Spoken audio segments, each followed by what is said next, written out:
Already asking. Hashtag bald Chapik, hashtag bald Chapik. Thank you for creating that amazing hashtag. Aye, aye, aye. But anyways, moving into our It's a good hashtag.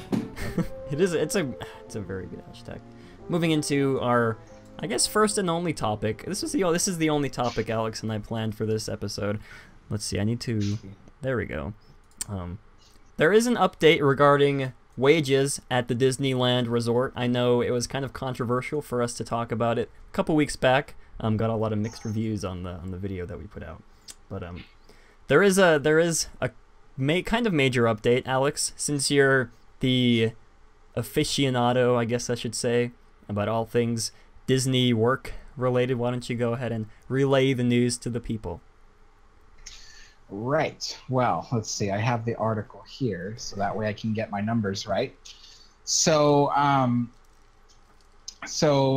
Disney and the unions have come up with an agreement to raise the hourly rate, the minimum hourly rate, I should say, of nearly 75% of the workers at Disney, from $11 per hour to $13.25 immediately, and then $15 an hour starting in January. So that's the big thing here is in January, Disney will start paying their low-tier employees $15 an hour, which is finally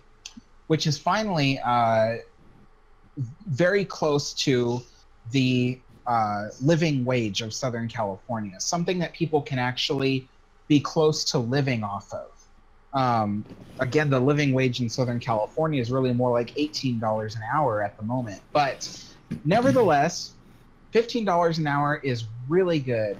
And the thing that made this so controversial last week is that a lot of people think that, you know, because a lot of the jobs at Disney are entry level, that people don't really deserve to earn more than minimum wage, which is kind of a silly thing to say, because, you know, if you have a chance to pay people more money, why not do it? You know, it helps society as a whole, so that way people aren't living in squalor. But in any case, the points I was trying to make last week was that it's not just the low-tier cast members that are not getting paid enough. It's also the people who come into the Disney company with an education and experience and get hired for said education and experience, and they don't get paid what is right, you know, for their for lack of better words, education and experience. So Disney will be raising these people's wages in some places up to $20 an hour. Some people currently working for those parts, like if they're maintenance workers or if they're managers or if they're just doing like a special education required type work, they will immediately get a raise of 60 cents per hour, and that will raise up to 70 cents per hour, or 75 cents per hour, I mean, in January, with an expected hourly pay increase of a grand total of $21.99 per hour by the year 2020. Whew, that's a lot of numbers. And so basically this is good. This is good for the economy. You know, paying people more money will help them to afford their living better. And so it's just, overall, it's a good thing for people. And this is what we've been waiting for decades. I mean, the cost of living started separating from the living wage back in 1975, and no one's done anything about it since then. You know, so back in the 1950s to the 1960s, even people who had low-tier jobs anywhere were getting paid enough to at least live. But in modern day, people don't get nearly paid this much. So by Disney raising their starting rates to $15 an hour by January, this is amazing. This means that people will finally be able to at least make a comparable wage to what they deserve. And so this is a big win for everybody. And to all the haters that were talking to me from the last podcast who said that Disney would never do this, I say, ha, ha, ha, ha, ha. Take that, everybody. I guess sort of extending what you said.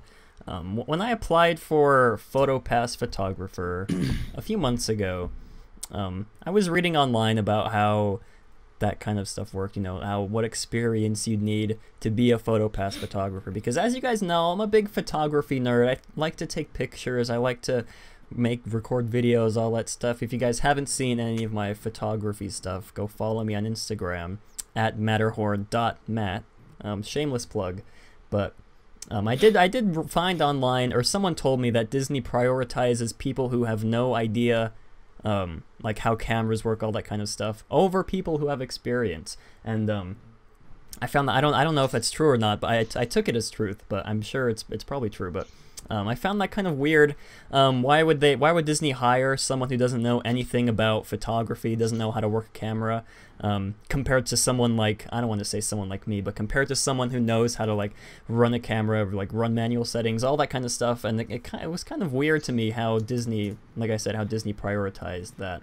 But yeah, like Alex said. Do you know why? No, please tell me. I'm genuinely curious. Please tell me.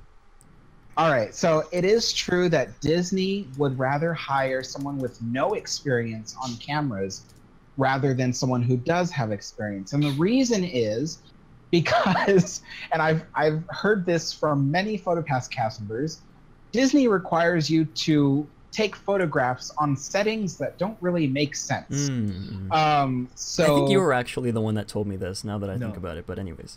That's right, because I want to chime in and say the people who do the photography at PhotoPass are like, they don't know what they're doing. I'm just like, yeah, no, they don't know what they're doing. No. I they took a picture for me, right? I look at the picture, I'm just like, what in the world? It's totally underexposed. I can't even see myself. I was in the train, right? And then like they shot in auto, and apparently the camera focused in the background, so the background was super sunny and the sun was shining right directly on us.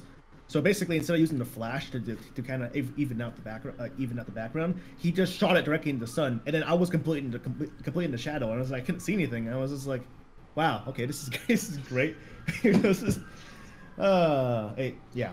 Yeah, Disney does this because they want people to buy like the PhotoPass photos and things like that, and so really they expect that. What am I trying to say here? Okay, all right, let me rephrase this. So Disney doesn't want people who know what they're doing to tell them that what they're doing is wrong. Okay. That's what it is. So this happens a lot. I mean, it's not just PhotoPass people. It's pretty much everybody. Like, for instance, I have a part of when I went to culinary school, I also learned how to operate restaurant businesses. So that was one of the things I got educated in.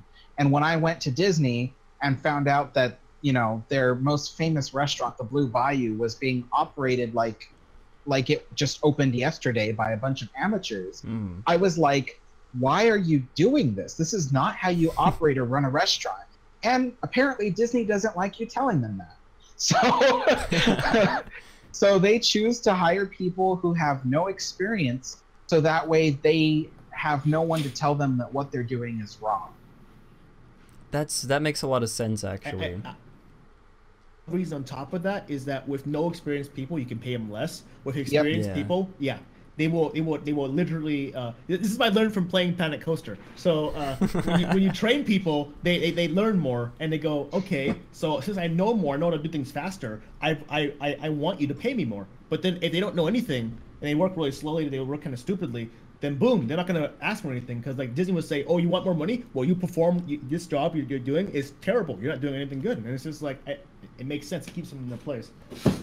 I know it sounds really bad, but it does make sense in a business standpoint. Yeah. And yeah, you know, and the other thing is, like, what makes me so mad is that, you know, when they hire cooks for their fine dining restaurants, they hire people who have culinary school experience, yet they pay them minimum wage.